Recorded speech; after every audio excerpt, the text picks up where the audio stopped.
Welcome to a post-match reaction on the LFC Transfer Room. I'm Jack, joined today by Matty, Chris, and Anthony.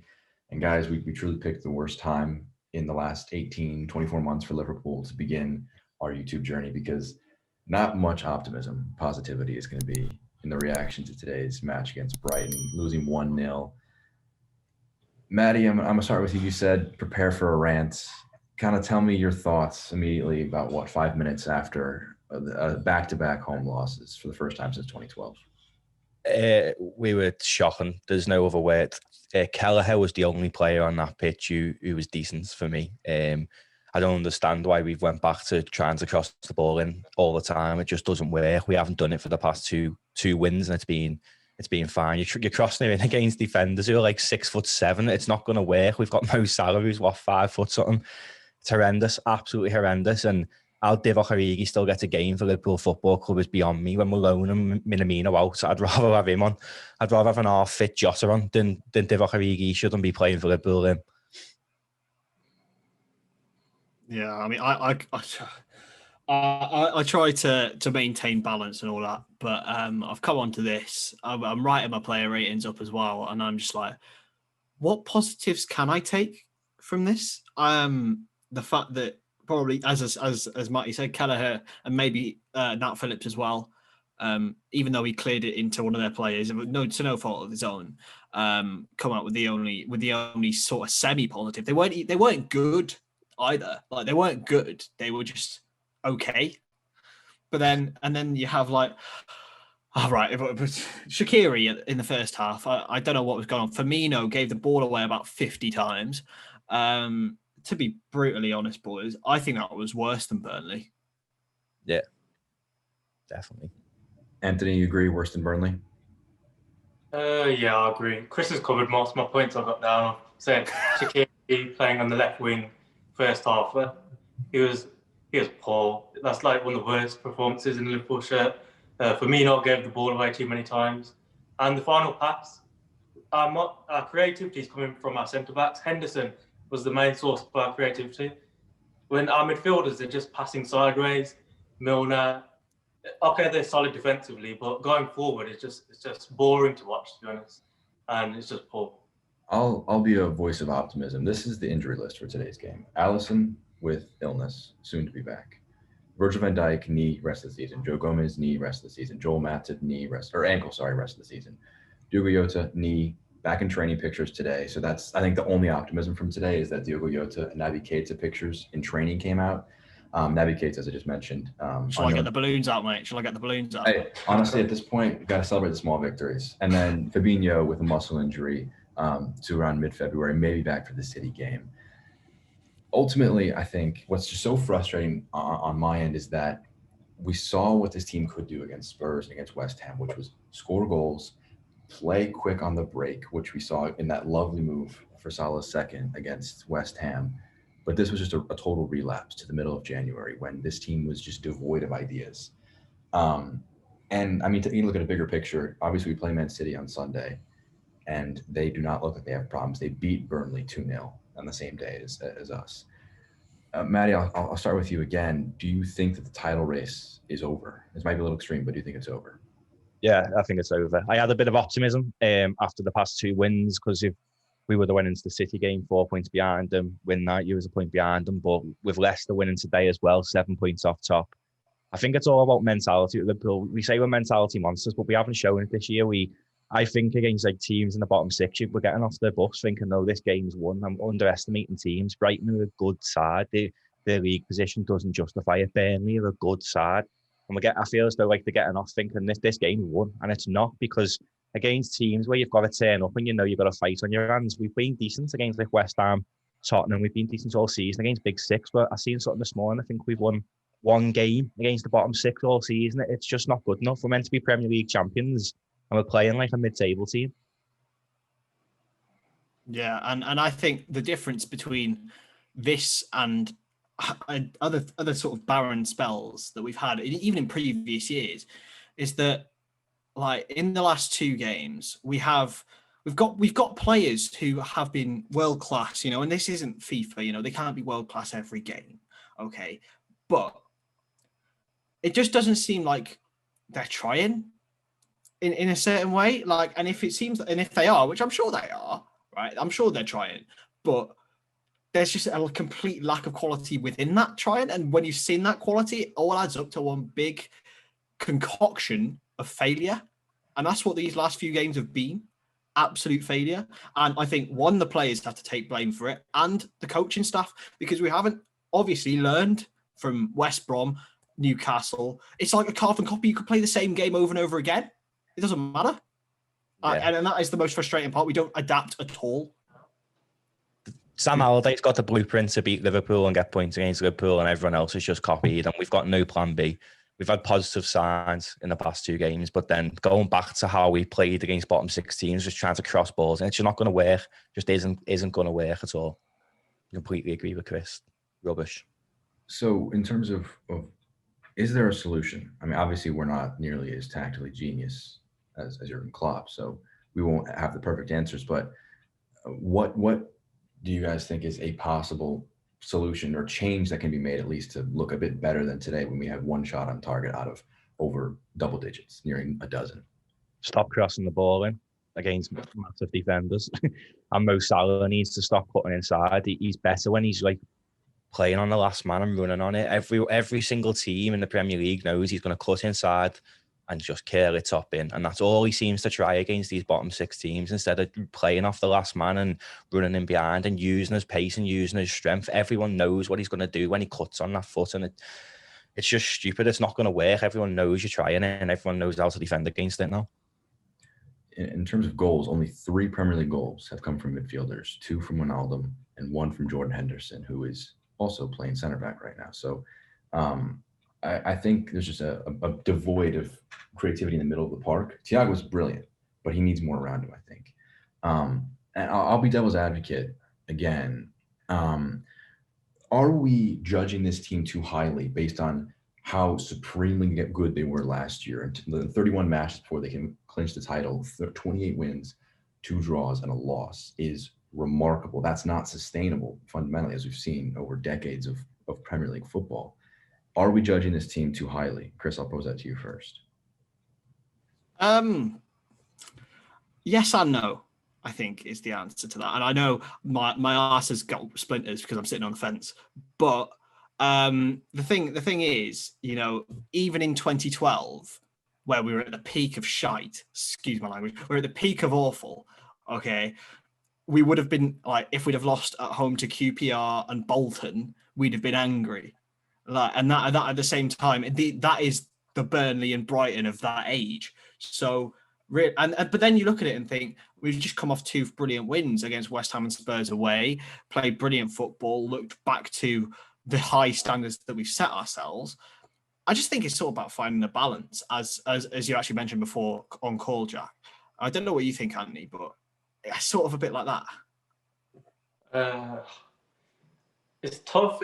I feel like a constant rotation of the team is obviously not helping with the injuries, but what we're lacking is, like, I think obviously we need to address the striker issue. We can't have Firmino staying up front, not scoring goals, and then relying on Salah, Mane all the time, because the midfield's not doing anything.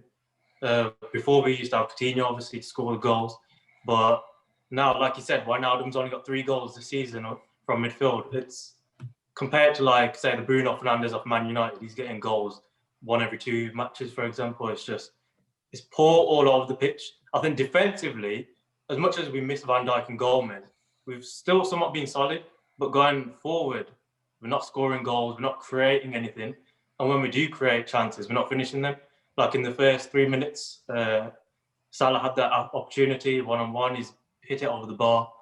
And yeah, it's just poor recently. And it's just hard, like, to come up with a solution to it, to be honest.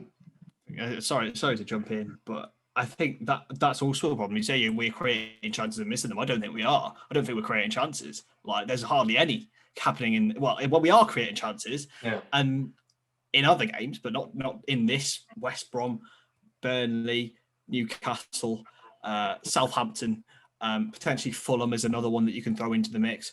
So yeah, I don't think we are. And when we are creating chances, I'd say there's more excuse then, because you think like XG underperformance. You know, we can improve. Yeah.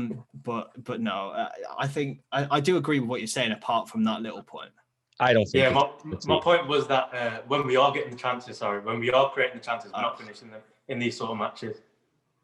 I don't think we're judging the team too highly. We're talking about the team now within its 13-month period, we're champions of the world, champions of Europe, champions of England, Super Cup champions. We're judging them how they deserve to be judged as world-class players, and they're not world-class at the minute. And Tottenham and West Ham may have masked over some of the problems, but I think Liverpool are massively missing José. And I just think that Firmino's been good in the last 2 games, apart from, and then obviously today he was just back to that. And all the teams just hit and miss this season. I'm not having it like, oh, it's a COVID season. You play this many games in a normal season. The only difference with being COVID is there's no fans in the ground. Obviously, that's affecting it massively. That doesn't affect players' performances and stuff. They're playing the same amount of games as they would have been anyway. So I think everyone going back to that excuse as well online is just wrong.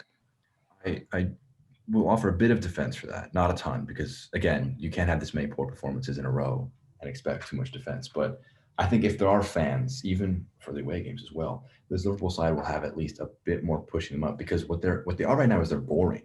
If we weren't Liverpool fans, would we watch Liverpool versus Brighton, knowing how Liverpool are defending champions? They're at home against a side who's underperforming. That's like a game that is primed to see a couple goals get smacked in by the home side, and yet it wasn't, because I mean, you guys hit on Firmino. I love Firmino, and I have a couple points to make here that I'm making kind of poorly, but I think fundamentally fans are conflating the fact that this is a very talented team with the fact that we should still believe in the title. This team does not have the depth or the mentality to win the title this year unless something drastically changes in the next 4 days before Manchester City, because a failure to win there and the title's over, in my eyes at least. And so I think the issue with Firmino is against Man City, I think he'll be pretty good, because he links play very well. He is able to be a great presser against a side who is very good on the ball. But against a side, as you mentioned, I think every time you said it, you said stop crossing. Like Matty, whenever you talk, you just say stop crossing, because you want to get that across. They need someone, Erling Haaland, someone who's just a tall bloke who can just get his head on the ball and get it in the net, because Trent desperately wants a tall person to cross to in the box. And my biggest frustration with Origi is that he's a tall guy. He's pretty good in the air, but we never see him do it because he's always pushed out wide. He's not played in the center where he actually may offer a bit of threat. Chris, when he does play in the centre, though, he doesn't play like he come on today centrally and wasn't that good. I mean, he gives me some of the best memories of me Liverpool life in 26 years. He's given me some of the best memories. I'll never forget the night he gave me in Madrid, but it's one of them. He's a cult hero, but it's time to go. He shouldn't. Can we insert the clip of Arsenal fan TV, please? It's time to go. And I just sorry about that, Matty, but I just want to chip in. You say about a tall striker. Name me a tall striker that has been successful for Liverpool. I can think of 2. I can think of, I can think of 3. Torres, if you count him as that, but he wasn't the target man type. Peter Crouch and John Tarshat. That's the 3 I can really think of. If you can name me any more. But that's a very poor success rate, in my opinion. So I don't think it's the Liverpool way to have a target man or a plan B in that respect. But Divock Origi, man. Right, Divock Origi, man. Okay. Why is he being loaned out? And why is Minamino being loaned out, sorry? And Divock is still at this club. He must have something to Jurgen's that Jurgen don't want to share it. Because it's the quality of everyone else in Origi is like that. Nobody probably wants him, to be honest. He offers nothing. He's just horrible to watch. He's so boring constantly. He can't even pass the ball to Trent. Simple passes like that. He shouldn't even be playing for. He shouldn't even be on the bench for the Premier League champions, let alone start for them. Like against West Ham, some of the decision making to play him is just awful. If Jordan prime time to have sold Divock Origi would have been after we won the Champions League. Yeah. We should have sold him then. We shouldn't have kept him. I know he gives us memories, but I don't care. Like, he's not good enough. He's just awful. He shouldn't be putting on that Liverpool shirt. I'd honestly rather give one of the kids a go who's young and hungry than someone who can't even be bothered running. And it says it all. There was a video with Firmino and Alisson where they were doing a question and answer, and he said something about being lazy, and they both said, "Oh, Div," straight away. It says it all. He's lazy. He's not giving performances fit to play for Liverpool Football Club. I don't know how many sub appearances he's made this year, but too many. Too many. He hasn't scored off the bench since the Champions League final. Because every time he comes off, I don't know what we're expecting. I think what we're expecting is the Barcelona defense to stop paying attention on a corner kick for Trent Alexander-Arnold, or Jordan Pickford to tip the ball onto his own bar for it to touch it twice, and he's going to knock it home. Because those are great memories that I'm going to remember for the rest of my life. And I will always have a bit of love for Divock in that regard. But it's the Batman, I forget what movie it was in the Batman series. You either die a hero or you live long enough to see yourself become a villain. And fundamentally, he's become a villain. He's become one of the biggest targets. Maybe slightly unfairly, but fundamentally, you play for the champions and you're not able to produce up front. It's frustration cannot even begin to describe how we all feel right now. I don't understand why he's got, even like when you look at the substitute bench as well, it was when we have like 3 defenders on it and stuff. I don't understand why we're not giving one of the academy kids a source on the bench to maybe come on and make a difference. We've seen Origi shouldn't be playing. Like players like JK and stuff like that, give them a go. Like the young, the hungry, they're going to want to prove a point to get into the team. I'd rather put one of them on and them have a bad game and at least try hard than someone who's just going to walk around the pitch for when he comes on and not really care. Like he's just picking up his pay packet and going home. He needs to just do one. We've been talking about a lot of big concepts. We'll win the title, changes in the summer, Erling Haaland, stuff like that. Let's talk a bit more short term. Obviously, we play Manchester City, current league leaders, on Sunday. Anthony, I'll start with you. What is your confidence level? % chance of winning for Liverpool? How are you feeling after this match going into Man City on Sunday? It just depends, because going into the Tottenham match, I wasn't confident at all. You know, we're away from home and we got players injured. Fabinho got injured. But for this match, if we're missing Mane, Fabinho, I think it could be 3 or 4-0 to City, honestly. We look dreadful. No creativity whatsoever. See, I'm completely opposite to you, Anthony. I am genuinely optimistic, and I know that sounds crazy when we've just been ranting for the last half an hour. Jurgen Klopp's got Pep Guardiola's number, lads. I'm afraid, and that it's a bit like when Sam Allardyce, has Liverpool's number. I think Jurgen Klopp has Pep Guardiola's number. Now, whether it'll be a win or a draw, I don't know, but I don't think we'll lose the game. Personally, City won't play 2 low blocks at all. That's not Man City's way. Yes, Diaz and Stones are on form, but I genuinely think we have a good chance, a better chance actually, than we have, say, against the likes of Brighton and Burnley. I think we'll go and beat City something stupid like 4-1 because they're a top of the table side and Liverpool seem to have more motivation to play against them teams. Even if Fabinho doesn't play and we start a back 2 with Davies and Kabak, I think we'll batter City. Liverpool always turn up in the bigger games and it does me head in because you'll go and get beat by Brighton. We'll probably go and lose to someone like Fulham in a few weeks, and then we'll go and batter Man City, and that's just the way Liverpool are at the minute. One positive is maybe Jota might make the bench, but I don't think. I think the key to winning Man City is to actually play. I mean, though Henderson hasn't been bad at centre half, I think we need to play to the actual new centre backs and let the midfielders do the job in midfield. And if Fabinho is back, play him in the 6. And play Davies and Kabak. They've been bought together. One's a left-sided, one's a right-sided. Play them. You don't need Fabinho next to one of them. You don't need Hendo next to one of them. Play them. It's the biggest game of the season. Just play them. What have we got to lose? You know what I mean? Like the league's done anyway. I'd focus on the Champions League, so I'd just go all out and say to Liverpool. Klopp's message to them against City should be: you go and show me why you shouldn't be sold in the summer. Because after the performances this season, I think a lot of players deserve to be sold. That's a very good segue into my last question. Last thing I'll say before I pose the last question of our little rant session that we've had together is this side. It's so frustrating because they have the capacity to show up one-on-one with any club in the world, and you're confident.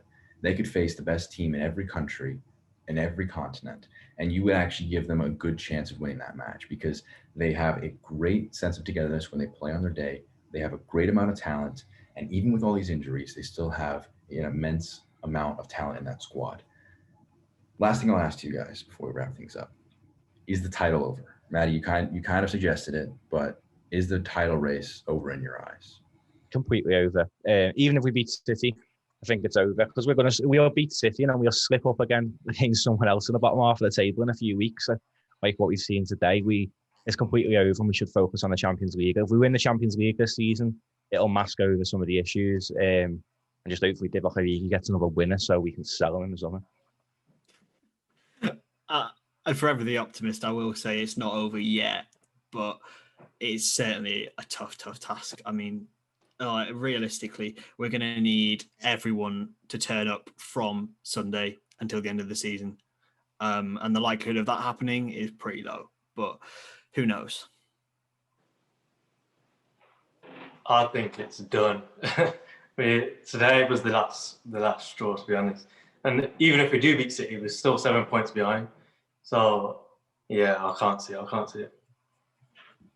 Well, gentlemen, I really appreciate your time. Being able to turn your anger into words, it's been a very frustrating time to be Liverpool fans. But nonetheless, we're going to persevere, continue creating content, looking long-term, short-term, next couple of days. Make sure to subscribe for more content from the LFC Transfer. If you want to read some more, hit up our website, lfctransferroom.com, on Twitter, LFC Transfer Room as well. For myself, Jack, for Matty, Chris, and Anthony, thank you so much for watching.